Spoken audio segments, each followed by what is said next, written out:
నమస్తే. ప్రతీకారం అంటే ఇలానే ఉంటుంది. ఒకరోజు రాత్రి అందరూ రెస్ట్ తీసుకుంటున్న టైంలో యుక్రెయిన్ రష్యా మీద డ్రోన్స్ తోటి ఎక్కడ పడితే అక్కడ ఆల్మోస్ట్ 4000 కిలోమీటర్స్ డిస్టెన్స్లో కూడా రష్యా మీద యుక్రెయిన్ డ్రోన్స్ తోటి అటాక్ చేసి నార్మల్గా కాదు చాలా పెద్ద లాస్ అనేది క్రియేట్ చేసింది. ఈ లాస్ క్రియేట్ చేసిన దానికి ఇండియన్ డిఫెన్స్ సిస్టమ్ నుంచి రష్యా వాళ్ళు మన వెపన్స్ని వాళ్ళు ఇంపోర్ట్ చేసుకుంటున్న పరిస్థితికి వచ్చింది. ఇప్పుడు రీసెంట్గా ఏం జరిగింది? 400 డ్రోన్లు, 40 బ్యాలిస్టిక్ మిజైల్స్ ఒక్కసారిగా లేచి యుక్రెయిన్ మీద పడితే యుక్రెయిన్ పరిస్థితి ఎలా ఉంటుంది అన్నది ఒక్కసారి మీరు ఆలోచించండి. ఆ రేంజ్లో రష్యా వాడి రిటాలియేషన్ ఉంది. ఇప్పుడు యుక్రెయిన్కి ధైర్యం ఎక్కడి నుంచి వచ్చింది అంటే యుక్రెయిన్ ధైర్యం మొత్తము UN, NATO and America. America వాడు వెనకుండి వాడు సపోర్ట్ చేస్తూనే ఉంటాడు. వీళ్ళకి వచ్చిన ప్రాబ్లం ఏంటో తెలియదు కానీ ఒకళ్ళు హ్యాపీగా ఉంటే మాత్రం వీళ్ళు ఖచ్చితంగా చూస్తూ ఓర్చుకోలేరు. అది ఇండియా కావచ్చు, పాకిస్తాన్ కావచ్చు.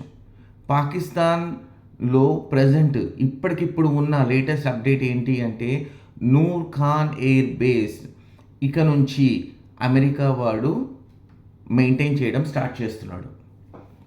వాడు మెయింటైన్ చేయడం ఏంటి అంటే పాకిస్తాన్ యుఎస్ స్వాధీనం చేసుకుందా? పాకిస్తాన్లో యూజ్ చేసే, నేను లాస్ట్ వీడియోలో చెప్పినట్టు పాకిస్తాన్లో యూజ్ చేసే ఏ ఒక్క ఆయుధమైనా సరే అదంతా కూడా యుఎస్ నుంచి, చైనా నుంచే వస్తుంది.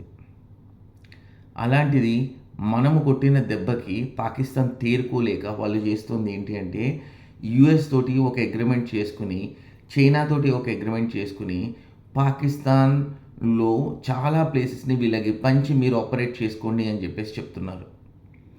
అండ్ ఇప్పుడే ఉన్న ఇంకొక సమాచారం ఏంటి అంటే రష్యా ఇండియా నుంచి $2.8 బిలియన్ వర్త్ ఆయుధాలని ఇంపోర్ట్ చేసుకుంటోంది ఇప్పుడు యుక్రెయిన్ మీద దాడి చేయడానికి. ఇది వరల్డ్ వార్ 3కి చాలా దగ్గరలో ఉంది. రష్యా మాత్రం తగ్గేది లేదు.